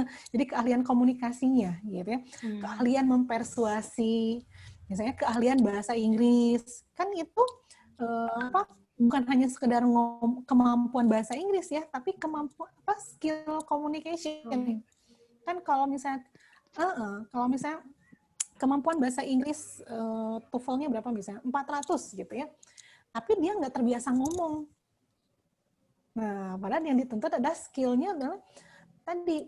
Jadi boleh aja di ability-nya ada kemampuan berkomunikasi, tapi misalnya di skill-nya dia mau tulis gitu. Meskipun kalau misalnya itu udah masuk di ability, udah masuk ke skill, ya di ability-nya sih nggak usah dimasukin gitu. Tapi misalnya dia memiliki keahlian berkomunikasi secara lancar, gitu ya, fluently, terus juga berirama gitu ya, terus dia komunikasinya juga enak, cara berkomunikasi dengan penumpang yang tua, anak-anak, muda, itu seperti apa gitu ya, sehingga nanti Ajeng bisa lihat kemampuan komunikasi, dia cocok nih untuk jadi pramugari kereta api. Oh, yang ini mah nggak cocok nih kemampuan berkomunikasinya, gitu ya. Kenapa?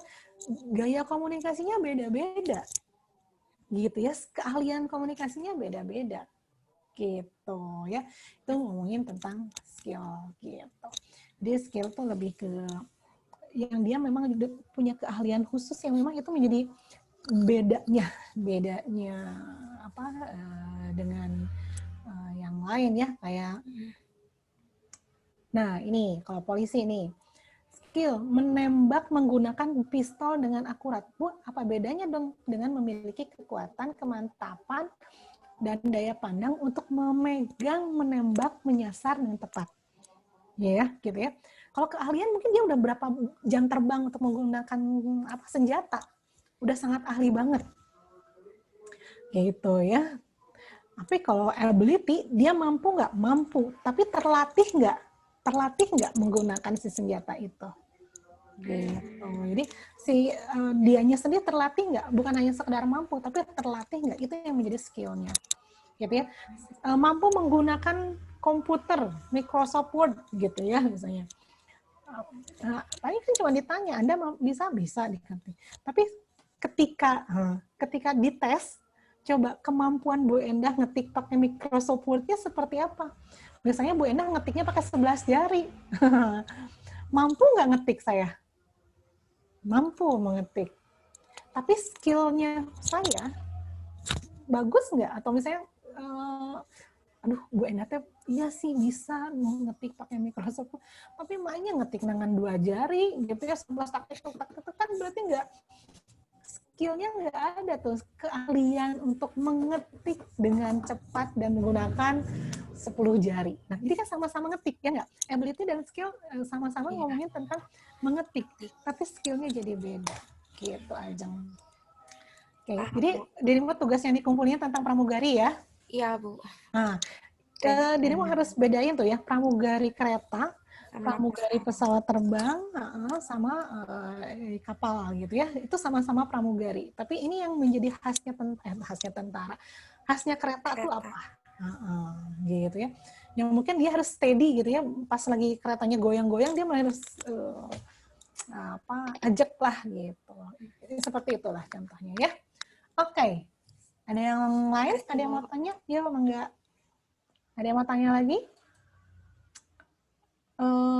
Kalau Nurini, kamu tugasnya tentang apa, Nurini? Ya, Ibu. Mm-hmm. Saya tuh ngambilnya pengacara, Ibu. Oh, oke. Sok atau pengacara apa aja KSOS-nya? Knowledge-nya itu kayak tadi, Bu. Kayak pasal-pasal. Dia harus tahu. Pasal-pasalnya tuh harus kuat kan. Kayak misalnya di pengadilan, dia tuh ngainin kliennya gitu. Kayak gimana sih pasal-pasalnya. Udah gitu, kalau skill-nya sih paling dia harus ini, Bu. Bentar. Tadi Bu buka dulu.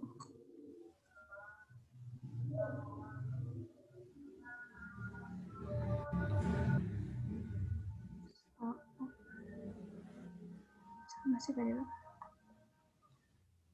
kayak hampir sama sih Bu kalau misalnya ini mah. Oh gitu. Apa sok sama apa? Yang tadi yang nulis itunya harus clear gitu. Si permasalahannya tuh harus jelas. Terus juga kan kayak tadi terus ada apa lagi? komunikasi pas apa sih ngejelasin si permasalahannya sama kayak pasal-pasal yang kenanya itu kayak gimana gitu Bu pas di persidangan. Kayak misalnya pas ke jaksa penuntut atau ke hakim kayak gitu Bu. Oke ya. Ability-nya apa, Nurini? Tadi Bu kayak komunikasinya Bu. Komunikasi dia pas di persidangan gitu. Kayak harus memperkuat si itunya Bu. Pas kayak jaksa penuntut umumnya bilang apa, terus si lawyer-nya itu harus bilang apa juga gitu Bu. Buat mempertegas si pernyataannya gitu Bu. Oke, gitu. Kalau Hanifah gimana? Tugasnya bikin apa Hanifah?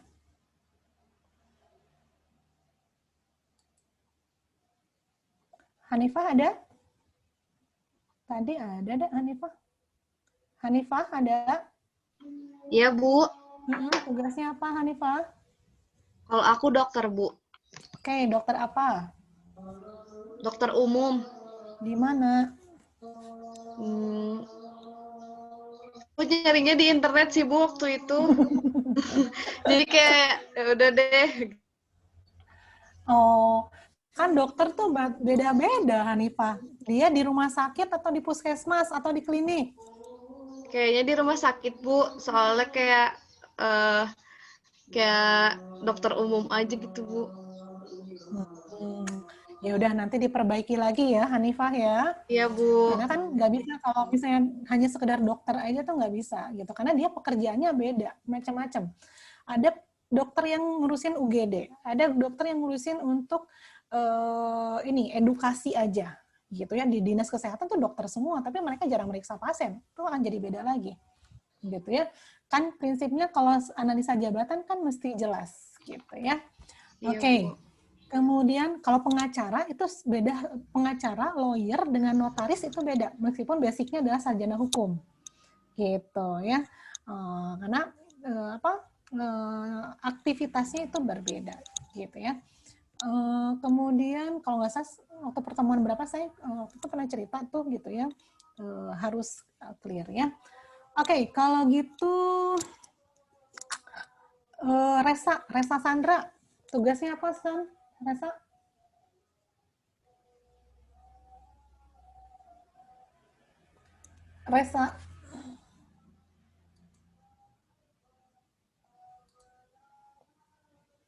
Resa ada nggak? Oke, nggak ada. Dadi ada ya? Oke, gimana Dadi? Yuk. Ya, kalau yang punya saya sih Bu mengenai supir bus Bu. Nah, jadi knowledge-nya itu mengetahui bagaimana mengoperasikan mobil. Yang utama kalau misalkan dia nggak bisa mengoperasikan mobil kan lucu kan ya Bu ya. Nah, kemudian yang kedua itu mengetahui antara aturan berkendara seperti apa, lalu lintas, misalkan mematuhi rambu-rambu lalu lintas, kemudian memiliki pengetahuan perilaku berkendara yang aman, nyaman, dan positif karena dia membawa penumpang. Kemudian mengetahui cara agar mobil terjaga dengan dan terawat dengan baik Bu. Kemudian keahlian dalam menguasai mesin. Jadi ketika ada kendala di jalan, setidaknya dia bisa memperbaiki sendiri gitu Bu. Kemudian skillnya itu adalah gimana Bu? Terdengar suara saya? Apa?